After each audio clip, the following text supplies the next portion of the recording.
On a beach in Morocco, a full-scale wooden horse sits waiting. It is not a prop. It is not a miniature scaled up in post-production. It's a functioning machine built to Christopher Nolan's exact specifications, meant to be dragged across sand by hundreds of extras. It exists because Nolan, in the summer of 2025, deep into production on his most expensive film ever, decided that the opening of the Odyssey would not rely on green screen, not on digital trickery, not on convenience, only on the weight of actual wood and the strain of bodies working against resistance. That decision contains everything you need to know about this film. The Odyssey is a collision. On one side, an auteur at the peak of his power demanding total creative control to adapt a 3,000-year-old poem about a complicated man. On the other, Universal Pictures betting the equivalent of a franchise tentpole on original intellectual property in an industry where original IP is quietly dying. The film must gross over $625 million globally just to break even. Only 5 of Nolan's 11 previous films crossed that threshold. July 17, 2026, Nolan's Odyssey against Avengers Doomsday, Star Wars, Toy Story. David with a wooden horse versus Goliath with infinite merchandising. Nolan saw a school play of Ulysses when he was 5 or 6 years old. The memory barely registered. It wasn't some life-changing moment. It was just there, stuck in the back of his mind for 3 decades. And slowly, without announcement, it infected everything he made. Bruce Wayne returning to Gotham in disguise, Cobb trying to get home to his children, Cooper crossing dimensions to see his daughter again. Every Nolan film is secretly the Odyssey. By 2023, he had just won Best Picture for Oppenheimer. The industry owed him a blank check. He cashed it. I'd never seen mythology done with the sort of weight and credibility that an A-budget and a big Hollywood IMAX production could do. But the crucial decision wasn't what to adapt, it was which version.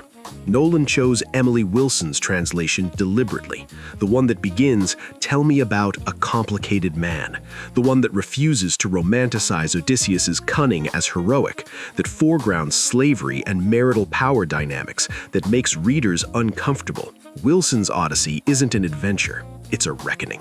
Universal greenlit it anyway. Total creative control, no studio notes. They said yes because they had no choice. In a world where streaming has split audiences into pieces and superhero franchises are falling apart, a proven director with IMAX cameras might be the only safe bet left. Production ran 91 days across 6 countries: Greece, Morocco, Italy, Iceland, Scotland, Western Sahara. Nolan shot over 2 million feet of IMAX film, 65 hours of footage for a 3-hour movie.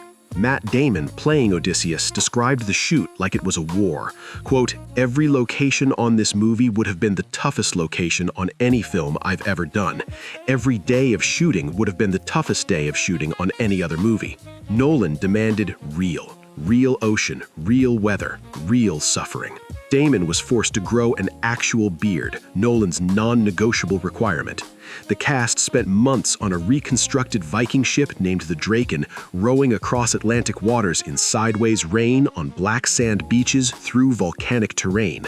This wasn't some compromise. This was the vision turned into flesh and blood and wood, and you will feel it. The opening sequence, 8 to 10 minutes of the Trojan horse being dragged toward Troy's gates, thunder crashing overhead, the chaos of warfare cutting against the mechanical precision of massive gears turning in the city's doors. Then, darkness, claustrophobia, soldiers trapped inside the horse, waiting, suffocating. And then the prologue ends with a single shot, a cyclops. Not explained, not contextualized, just present. This is Nolan's breakthrough. The Cyclops exists in the same frame as the horse. It operates according to the same physical laws. There is no cut to separate reality from myth. Nolan's insight? Everything that is now explained by science was once supernatural. Lightning, thunder, earthquakes. People are literally seeing gods everywhere. The gods are not characters, they are forces. Poseidon is the ocean's rage, shot for real on location. The film does not simulate hardship, it contains it. In July 2025, over a year before release, IMAX 70mm tickets went on sale. They sold out in 24 hours. The film earned $1.5 million before a single frame was publicly screened. Unprecedented. No film has ever pre-sold tickets this far in advance. But there's a trap. That early enthusiasm has to last through an entire year of hype cycles, competing trailers, franchise fatigue. And the modern box office is full of expensive failures. Films that should have worked, films made by talented people, films that audiences just didn't show up for. Nolan destroyed or nearly destroyed IMAX cameras making this film. He chose to build a full-scale horse when a digital model would have sufficed. He chose to put actors on real water in real storms when a soundstage would have been safer. He did this because he believes audiences still want realness, that the weight of something authentic can't be faked by computers and CGI farms. Universal is betting $250 million that he is right. But there's a final irony. The Odyssey is a story about a man who spends 10 years trying to get home, fighting gods and monsters and his own pride, only to arrive and find that home has changed, that the world moved on without him.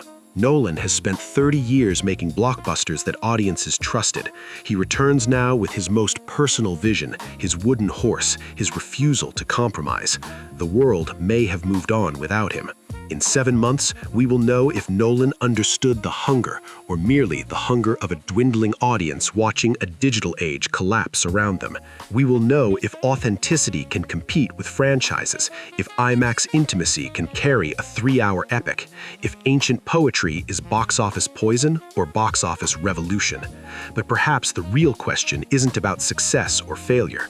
Perhaps it's this: when did we start measuring the worth of art by whether it could outgross superheroes?